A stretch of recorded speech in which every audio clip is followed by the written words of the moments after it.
What's up guys, this is Heat. The Awakening expansion is about to drop soon and Act 4 has some real difficult bosses. Today I wanted to look at in particular Piety. More specifically, I wanted to analyze her scariest attack, the laser beam. What sort of damage does it do, how to mitigate that damage, and how to avoid it. So let's take a look at the initial hit and analyze what's happening. The first thing you'll notice is that on hit, it applies 4 bleeding dots to your character, so you will need a remove bleeding flask for survivability in this fight.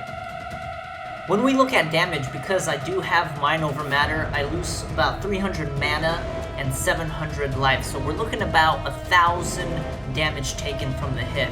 But one thing to keep in mind is I have other forms of mitigation. I have Arctic Armor and She's Enfeebled, so I would venture to say that the initial hit probably does around 1,500 damage. That being said, this is a pretty serious amount of damage to take, so what can we do to avoid taking this damage or mitigate the damage? If you want to avoid getting hit completely, you have to know how mechanically how the attack works, and the most important thing to know is that she always spins clockwise. No matter where she starts, the beam will always go clockwise.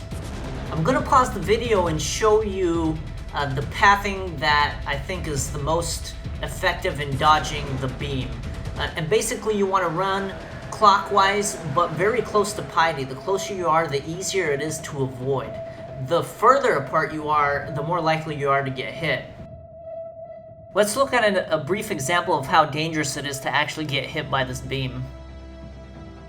I did a lot of testing of this boss fight and basically found out that the beam is entirely physical based, meaning if you have a lot of phys mitigation, you can mitigate most of the damage and even 100% mitigate it.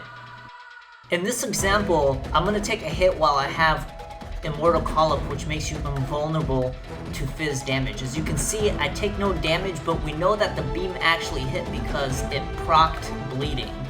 So if you time it correctly, you can mitigate 100% of the damage every time. I'll show you a couple more examples in real time of how I use this strategy.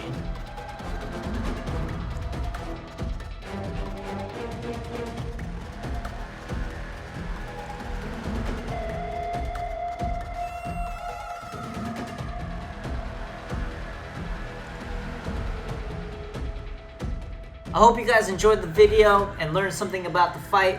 Thanks for watching.